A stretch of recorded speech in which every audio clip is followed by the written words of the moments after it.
Washington voters will get their ballots in the mail by next week, and it can be a long and complicated process. But imagine trying to vote and not understanding your ballot.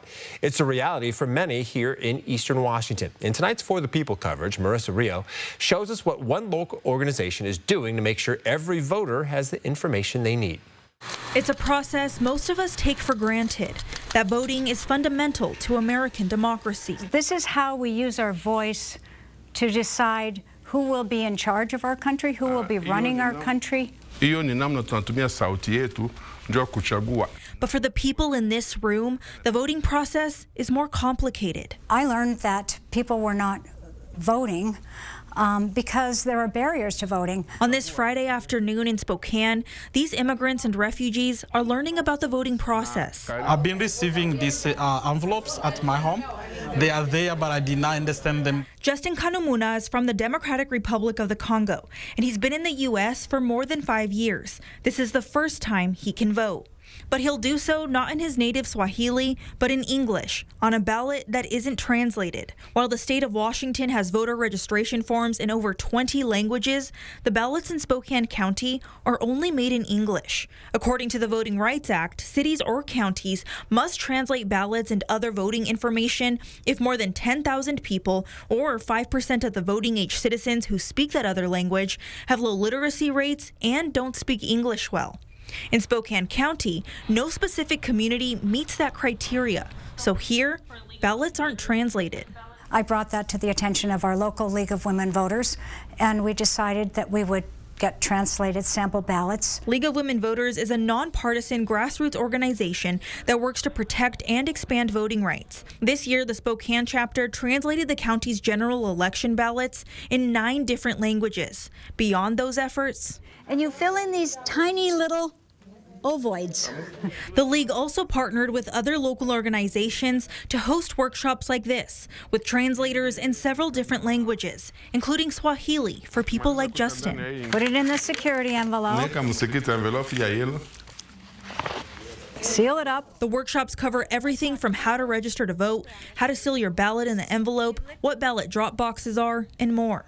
When it comes to the language that is not yours, you have to make sure that they take you through the process like what we did today.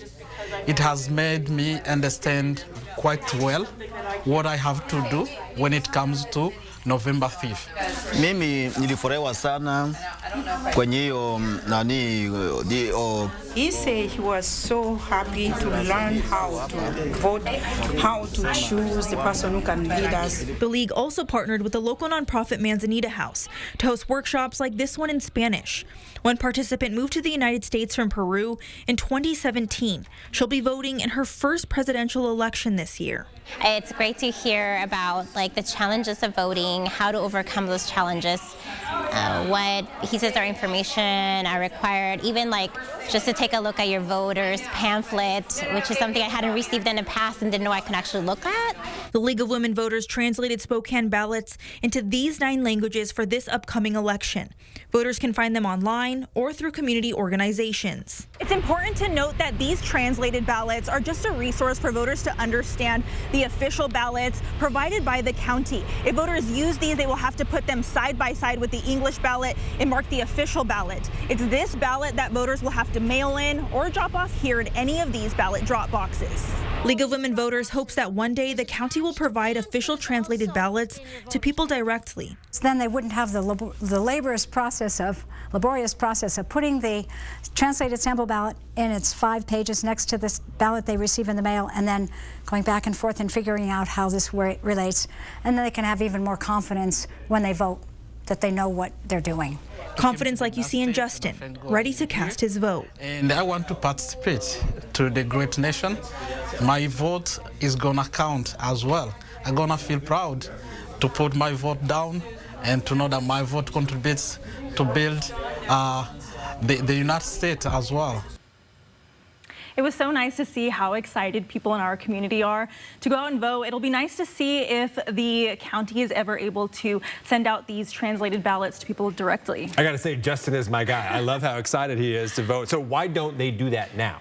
Well, for one, there's risk. These languages have many different dialects, so it's hard for the county to decide which dialect to translate these ballots in. And the other thing is cost. It's very expensive, so hopefully one day they'll be able to do that. All right, Marissa, thank you so much for that story. For more information on how to access those translated ballots, you can visit our website at kxly.com.